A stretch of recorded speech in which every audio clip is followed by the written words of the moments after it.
आणि एक महत्त्वाची बातमी आहे, मोदी पुन्हा सत्तेत आल्यावर 15 दिवसांमध्ये ठाकरे सरकारमध्ये दिसतील। आमदार रवी राणा यांनी हा मोठा दावा केला।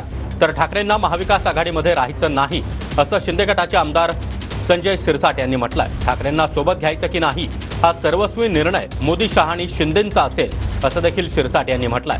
शिवसेना आमदार संजय शिरसाट यांनी हे वक्तव्य केलं आहे।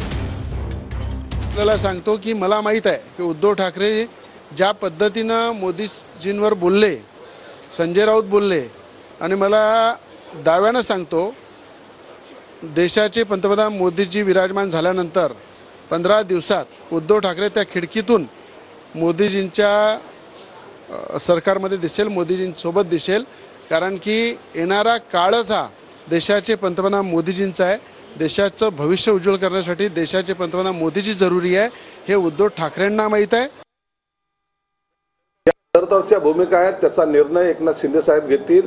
त्यांनी यावं का नाही यावं हा त्यांचा वैयक्तिक निर्णय आहे आणि त्यांना घ्यावं का नाही घ्यावं हे उद्धव साहेब ठरवणारे नाहीत, तर ते ठरवणारे आहेत अमित शहा आहेत, मोदी आहेत आणि इकडे एकनाथ शिंदे साहेब सुद्धा आहेत। पडद्यामागे काही हालचाली या संदर्भात सुरू आहेत का? पडद्यामागे हालचाली नाही, आता पडदा बाजूला गेलेला आहे, हालचाली डायरेक्ट व्हायला लागलेल्या आहेत। प्रत्येक कॉमन माणसाला सुद्धा कळतात।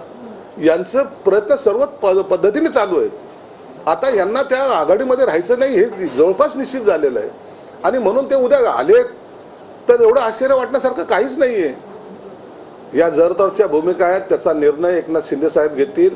त्यांनी यावं का नाही यावं हा त्यांचा वैयक्तिक निर्णय आहे आणि त्यांना घ्यावं का नाही घ्यावं हे उद्धव साहेब ठरवणारे नाहीत, तर ते ठरवणारे आहेत अमित शहा आहेत, मोदी आहेत आणि इकडे एकनाथ शिंदे साहेब सुद्धा आहेत।